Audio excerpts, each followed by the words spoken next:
Good afternoon and welcome to AP European History with Mr. Bobby. This afternoon we'll be talking about Chapter 25, Nationalism, using as always the McKay, Hill, and Buckler text, 7th edition. And in this lecture we'll be talking about Part 5 of the chapter, the responsive national state. We've gone through some of the things that Germany and France and Italy specifically have done. Now we'll look at where they are moving to and include some other countries as well. In Europe, on the organization of Europe, after 1871, most of the heart of Europe was organized into strong national states, the countries that we would identify with today. Really only on the outskirts, on the borders of Europe, were there issues. Example, Ireland and Russia, the Balkans. But the heart of Europe was pretty much organized. Universal male suffrage was the norm by 1914, and we're starting to now see countries move towards universal women's suffrage. Okay, starting with 12 states in the United States and Norway being the first European country. One name of note there, Emmeline Pankhurst, was an English protest leader. Um, Governments were more responsive to the people. Governments also played on nationalist sentiments, and I alluded to this in one of the previous lectures, and this would cause international tensions now. So the intentions of nationalism to unite countries, we're seeing many profound and lasting effects. Internally, we will also see many profound and lasting effects internationally as the countries band together, groups of people band together, and the tension is caused and the conflict is caused between countries now, as opposed to between cultures or ethnicities. The German Empire. Catching up with the German Empire. A couple of terms that are very important here. Reichstag, which is the popularly elected lower house. Okay, and they play a key role in working with Otto von Bismarck, working with and kind of against, and a mutual relationship back and forth in the chess match of German power to continuing to move Germany progressively forward. One of Bismarck's policies is called Kulturkampf.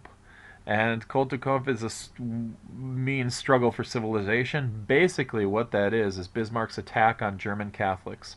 There was a lot of concern that they were more loyal to the Pope than they were to the country. This is not a very successful program, but it still identifies that there are concerns, even by unified states here, and still a conflict between how religion and politics are fitting together. Financial crash causes wheat prices to plummet, leading to the institution of high tariffs and protectionism. And it seems like everything throughout Bismarck's history in Germany just kind of, in some ways, falls into his lap, because really he had sought for a long time to raise taxes to continue strengthening the German Empire. The Reichstag was resistant to this, but now with the financial crash, they needed to protect their interests. And this protectionism, this kind of us versus them thing, is more foreshadowing of the Great War that is going to come. Bismarck was very popular, but he also feared socialist movements. He tried to outlaw socialism several times, and this failed. So he went about it in another way, and he appeased socialists as much as he could. Germany was the first to pass several social security laws between 1883 and 1884. National health and accident insurance, old age pensions and retirement benefits. These were the first of their kind and landmark legislation. 1890, we see the end of Otto von Bismarck's influence in Germany. He was forced to resign by the new emperor, William II, who was going to get Germany into some pretty big trouble. William II is pretty irrational. He doesn't like all of Bismarck's policies. He fears Bismarck's prominence and power. He's also unable to stop socialism as it continues to gain momentum in Germany. However, it's at a much more gradual, less radical and realistic pace at this time. France, where is France at? Well, we left off in previous lectures with France being annihilated by Prussia in the Franco-Prussian War. And this leaves France in a terrible state of disarray once again. The Paris Commune of March of 1871 is a response by Parisians to the concession of Alsace-Lorraine in that Franco-Prussian War. They wanted to have Paris as a separate entity, keep the conservatives and the countryside out of things, and just kind of make their own little mini state within a state. This pitted French against French. The French Parliament and the conservatives would have nothing of it, and it ended with 20,000 more people dead in Paris as they squashed the Paris Commune. So where does this leave France? It leaves France looking for a republic and looking for leaders. The leader that steps up or kind of falls into place, mentioned in your text, I don't have it mentioned here, is Thiers. But there are a couple of other very prominent moderate Republicans that get some things moving in the right direction for France. Leon Gambetta, okay, is one of those, and he is instrumental in establishing the supremacy of Parliament and moving France forward with more of a parliamentary power for the good of the people. And he legalizes unions for trade. Jules Ferry is another moderate Republican, and he, along with Gambetta, create free compulsory education for girls and boys, and this is 1886. And this is really a twofold. One, it's to spread education, which is obviously a good thing, but the other thing is that most of the schools at this point were Catholic schools, and there's this constant struggle between church and state still going on in France, as we had mentioned before with the concerns in Germany. And if there were more state-run schools, there would be less influence from the parochial or the Catholic schools and the Catholic Church. The Dreyfus Affair. Now, it doesn't seem like much on the surface, especially to those of us that are outsiders reading about it in a text, but this is going to come into play in this chapter, and I would also star it or highlight it that it will come into play in upcoming chapters. Alfred Dreyfus is a Jewish captain in the French army, and he is wrongly accused of being a traitor. And after much upheaval, it basically pits the army, anti-Semitic people, and the Catholics versus civil libertarians and radical Republicans. Sorry for the misspelling there. It reopened wounds among many groups that had taken a long time to come to terms in France and have made a progressive and Republican France so difficult. Dreyfus is found innocent. The Catholic Church is cut off from state revenue, and church and state ties are cut altogether. This strengthened the socialist movement in France and weakened the Catholic Church. And this is really the big key to the Dreyfus Affair.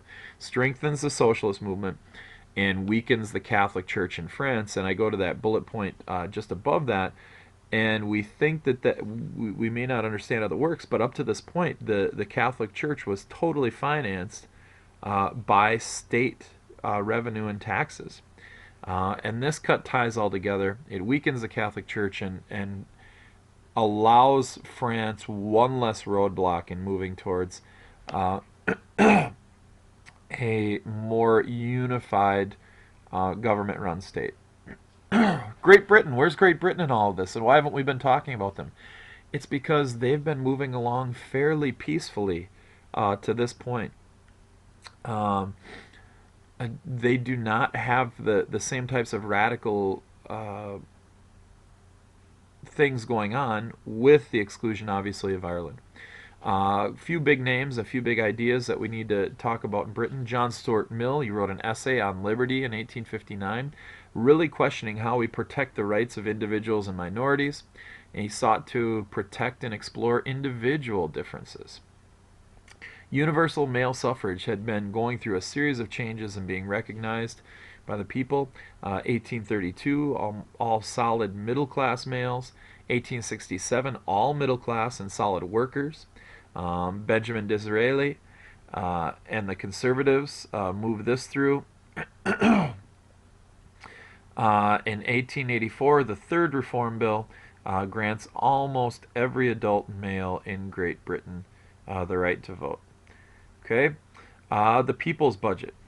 That's a term referring to something designed to increase spending on social welfare. And the people's budget is implemented by Prime Minister David Lloyd George, and he seeks to raise taxes on the rich. This is not something that the aristocracy enjoys, but it's a big period of change within Great Britain. This funds national health insurance, unemployment benefits, and pensions, and is very, very progressive in somewhat satisfying the workers in Great Britain. Ireland. Just a few things on Ireland. And the biggest idea here is that Home Rule is passed in 1914, but everything is really put on hold with the Ireland situation with the impending start of World War I. Eventually things will go through, but World War I really puts a damper on moving forward with the struggle. William Gladstone, who's the Prime Minister of England, seeks to give Ireland self-rule in 1886 and 1893. Both times it failed. Irish nationalists demand political autonomy, but Protestants in the north resist. And you'll hear the Ulsterites or the Ulster Unionists. Those are the Protestants in the northern 6 counties.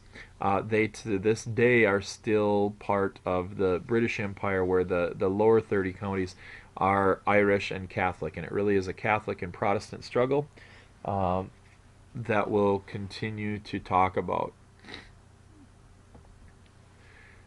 Moving on, the Austro-Hungarian Empire. We need to associate Hungary with the Magyars, and really we see Austro-Hungarian. We've talked so much more about Austria and Austria being the power, and that's really what it was. Hungary attempted many times to declare their own independence. They saw themselves as an autonomous people. Specifically, they moved for this in 1849, and it was crushed by the interests of Austria with an alliance with Russia. Dual monarchy is a key component of this little section here. And dual monarchy is the idea that there would be one monarch, but that Austria and Hungary would, it was finally compromised, have most autonomy. And this is really given when Austria has no choice after their defeat by Prussia in the Austro-Prussian War. They were forced to compromise. They give Hungary virtual independence, and this is moving towards sorting some things out, although the Balkans will mostly never be sorted out. While countries were strengthened by nationalism, Austria-Hungary on the transverse is weakened by it. Similar to Ireland and the question of Ireland, there are many questions not answered before World War I regarding ethnic Czechs, Poles, Croatians, Romanians, and other Slavic peoples. But Hungary has, for the most part, gained its independence. And finally, this section talks a little bit about Jewish emancipation and anti-Semitism. We know from our text that anti-Semitism has been going on rampantly throughout history in Europe. However, Jews have gradually gained civil rights in many countries throughout the 19th century, specifically 1791 in France and 1871 in Germany. Jews became prominent in journalism and medicine, law, finance, and railroad building and other things. But once again, a stock market crash in 1873 catalyzes vicious anti-Semitism. Karl Lueger of the Christian Socialists in Vienna is the best example of this, winning political victories over an anti-Semitic platform And then Theodor Herzl wants to create a Jewish state in Palestine.